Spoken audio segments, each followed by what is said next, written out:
Jetzt komme ich daher als Dritter und höre eure beiden Meinungen. Wie könnte ich feststellen, wer von euch beiden recht hat? Oder wie könntest du feststellen, wer von euch beiden recht hat? Ja, das ist ein guter Punkt.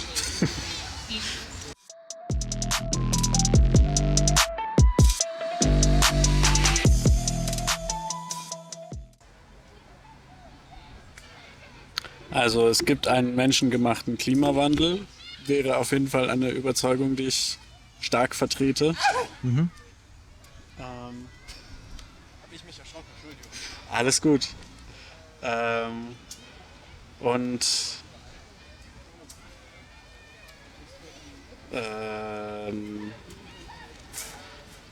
es gibt keine höhere Macht, würde ich auch. Es gibt keine höhere Macht. Das würde mich persönlich sehr interessieren, wenn wir das machen. Was ist denn von den zwei Wichtigern für dich? Es gibt einen menschengemachten Klimawandel, es gibt keine höhere Macht.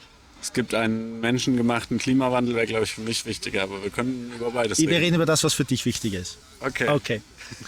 Gut. Es gibt einen menschengemachten Klimawandel. Auf einer Skala von 0 bis 100. Wie zuversichtlich bist du, dass diese Aussage wahr ist? Also 0 wäre nur Zweifel, Ja. minus wäre, es gibt keinen Menschen, minus 100 wäre, es gibt keinen menschengemachten Klimawandel und 100 würde bedeuten, ich bin ohne jeden Restzweifel davon überzeugt, dass es so ist. Dann würde ich sagen 99,95. Okay. Alles klar. Was verstehst denn du unter menschengemachten Klimawandel? Dass durch das Handeln von der Menschheit, uns allen quasi, wir Sachen in Bewegung gestoßen haben, die dazu geführt haben, dass die Erde sich gerade erwärmt. Also dass das Klima Stückchen für Stückchen wärmer wird, wenn man es so als Ganzes betrachtet. Genau. Übrigens. Prost, Simon, Prost. Prost.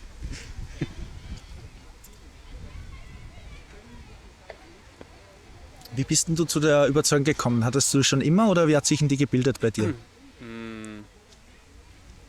Naja, ich meine, als Kind habe ich nicht darüber nachgedacht, erstmal. Und dann war es wahrscheinlich zuerst über die Eltern, wo schon auch irgendwie das als wissenschaftlicher Fakt irgendwie gehandelt wurde. Und dann jetzt, je älter ich wurde, dann auch immer mehr über Medien und Freunde, also bekannte Freunde, Leute, mit denen man halt so redet. Genau. Also ich glaube, so in meiner Bubble denken auch alle, dass das so ist. Aha. Natürlich. Also was ist die wichtigste Methode des Erkenntnisgewinns, die du angewendet hast, um herauszufinden, dass es einen menschengemachten Klimawandel gibt? Ich glaube auch so ein bisschen eine Mischung aus allem. Aha. Also wenn Die Bubble, die Erziehung, habe ich gehört. Noch was? die Medien. Die Medien, ja. Genau. Ich glaube in der Schule haben wir auch schon gelernt, dass es das gibt. Also Bildung quasi. Das hat den größten Effekt auf dich gehabt oder ist das wirklich alles gleichwertig? Wenn du eins wählen müsstest, was das Wichtigste wäre. Es ist okay, wenn du sagst, das geht gar nicht in dem Fall, Ja. aber wenn du es sagen kannst. Also ich glaube, instinktiv würde ich sagen Medien, aber weil das halt das ist, was man am meisten merkt. So. Und unterbewusst ist es wahrscheinlich eher so die Bubble, in der man sich befindet. Also wenn jetzt um mich drumherum alle Leute sagen würden, Klimawandel, was für ein Schwachsinn, dann, auch wenn ich die gleichen Medien konsumieren würde, würde ich die vielleicht doch mehr hinterfragen auch nochmal so. Aha. Kann ich mir vorstellen. Das heißt, korrigiere mich, wenn ich dich falsch wiedergebe. Ich versuche das mit eigenen Worten zusammenzufassen. Wenn ich dich richtig verstanden habe, dann sagst du, dass wenn du in einer anderen Bubble wärst und andere Medien konsumieren würdest, dann könnte es leicht sein, dass du eine andere Meinung hättest dazu. Ich könnte es mir vorstellen, dass das zumindest einen Effekt hat, auf jeden Fall. Also, genau. Wenn du jetzt einmal ein Gedankenexperiment, angenommen, triffst da einen, ja, auf ein Bier und der ist sympathisch, den kenne ich nicht, aber ist cool drauf.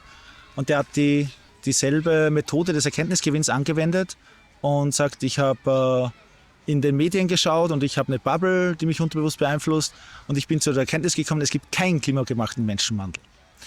Jetzt komme ich daher als Dritter und höre eure beiden Meinungen. Wie könnte ich feststellen, wer von euch beiden recht hat? Oder wie könntest du feststellen, wer von euch beiden recht hat? Ja, das ist ein guter Punkt. Also ich glaube, für den menschengemachten Klimawandel spricht sehr viel mehr, dass man halt, also dass es bei allem eine größere Mehrheit ist, die der Meinung ist. So, also bei den Medien spricht viel mehr dafür, dass es so ist.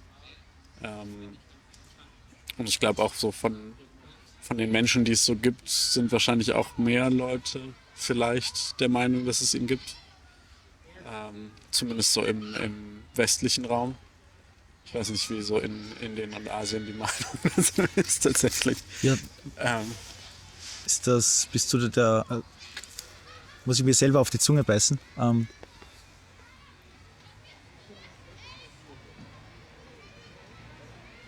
Könnte dein Bierbuddy von der Bar dieselben Argumente bringen und wären die gültig? Oder also es gibt mehr Menschen im Westen, die den Klimawandel leugnen zum Beispiel. aber das ist ja nicht so. Also ich habe jetzt keine Studie, auf die ich mich irgendwie in der Hinsicht beziehen kann. Wie, Aber ich bin mir sehr sicher, dass schon der Großteil der Leute glaubt, daran glaubt, dass es das gibt in irgendeiner Form zumindest. Also wie katastrophal das ist, darüber sind sich sicher die Leute uneins so. Genau. Aber ansonsten. Und bei den Medien ist es halt irgendwie, dass die einem vertrauenswürdiger erscheinen, sind halt die sagen, es gibt es. Genau. Ich meine tatsächlich so auf so einem Level selber meine eigenen Untersuchungen angestellt habe ich natürlich nicht, dass ich das quasi für mich selber so zu 100% sagen kann. Also ich war irgendwie, ich weiß, dass ich in Kolumbien war und da war es unfassbar heiß und alle Leute dort haben gesagt, dass es nicht so war früher. Das liegt aber auch an diesem El Niño-Event. Das spricht vielleicht auch dazu und hier merkt man, finde ich, schon auch so ein bisschen jetzt Stückchen für Stückchen immer mehr Sachen, aber gibt es sicher auch Leute, die sagen, das ist halt alles Zufall oder sowas. was ich vorhin, glaube ich, gehört habe, war, dass du gesagt hast, dass, geht das Mic irgendwie so? Hallo, hallo, hallo? Hallo. Ja, geht schon. Dass du gesagt hast, du bist der Meinung, dass die Mehrheit im Westen an den menschengemachten Klimawandel glaubt, dass du aber nicht belegen kannst, dass es so ist. Könntest du dich da irren? Dass ich mich irren kann, dass es nicht so ist, dass die... klar, ich meine, so wie soll man sowas... Also da müsste ich ja selber eine Studie durchführen dazu mit eigenen Händen und jede Person selber befragen, um zu 100% sicher zu sein. Aber es geht halt darum, wem vertraut man quasi. Du hast vorhin gesagt, du hast keine eigene Studie oder keine Studie. Müsstest du wirklich selber eine Studie machen? Wäre das die einzige sinnvolle Methode des Erkenntnisgewinns, um das zweifelsfrei festzustellen? Oder? Ich glaube, um es mit 100%iger, also 100,000%iger Wahrscheinlichkeit festzustellen, ist das die einzige Möglichkeit. Und weil das aber halt nicht praktikabel ist, muss man vertrauen in Leute und muss man sich halt überlegen, wem man vertraut. Und dann, genau, vertraue ich halt, ich meine einerseits dem, was meine Eltern mir irgendwie in die Krippe gelegt haben, so ein bisschen, ist schon mal so der Start-Bias, Startpunkt irgendwie. Und dann halt, genau, es ist ja schon auch immer, dass man viele verschiedene Quellen miteinander vergleicht und wenn man viele hat, die irgendwie stimmig miteinander sind, dann vertraut man dem. Also um das kurz nochmal zu reflektieren, also deine Erziehung und die Medien und das, was du halt den Quellen, die du vertraust, die haben dich dazu geführt, dass du sagst, es gibt einen menschengemachten Klimawandel, dass ich es rauspringe. Und wir haben Studien erwähnt, aber nur deine eigene Studie. Also wenn es da Studien gibt von anderen Leuten, müsstest du da Vertrauen haben oder wie? Genau, sonst.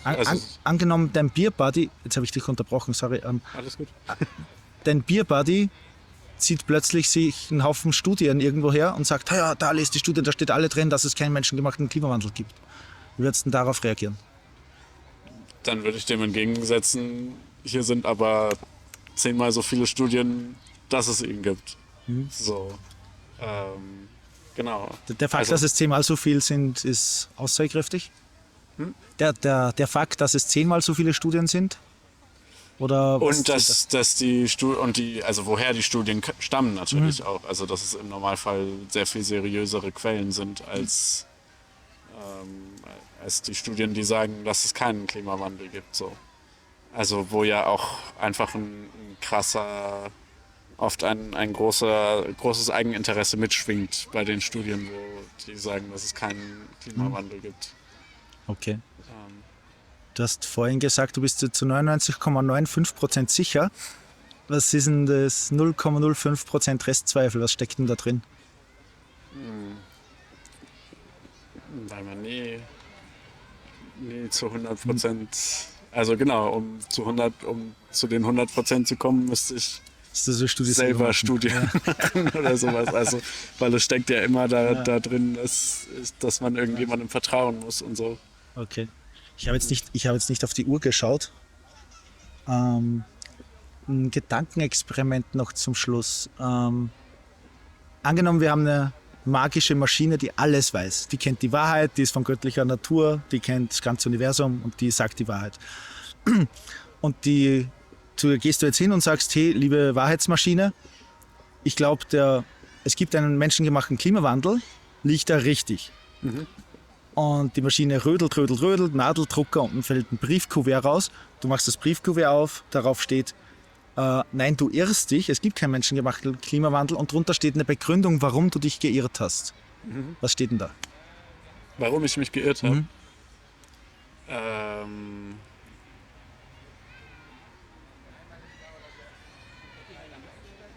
Weiß ich nicht. Also, genau, weiß ich nicht. Wenn ich wüsste, dann würde ich es ja sehr viel mehr anzweifeln. Ja, vielen Leuten fällt dann bei dem Gedankenexperiment dann noch Sachen ein. Ist jetzt keine Tragik, wenn dir nichts einfällt. Aber ich finde das immer ein spannendes Werkzeug. Ich meine, es könnte sowas sein wie, die ganze Welt ist nur eine Simulation. Wir müssen uns online irgendwann mal treffen und dann über das Thema sprechen oder so, wenn dich das interessiert. Das wäre lustig. Aber im Prinzip wollte ich dich nur noch fragen, gibt es einen Teilbereich oder einen Aspekt, den wir da nicht berührt haben, eine Frage, die ich stellen hätte können, irgendwas Wichtiges, das vergessen wurde? Ich glaube nicht. Okay. Dann danke ich dir recht herzlich fürs Gespräch, Simon. Ja, danke dir.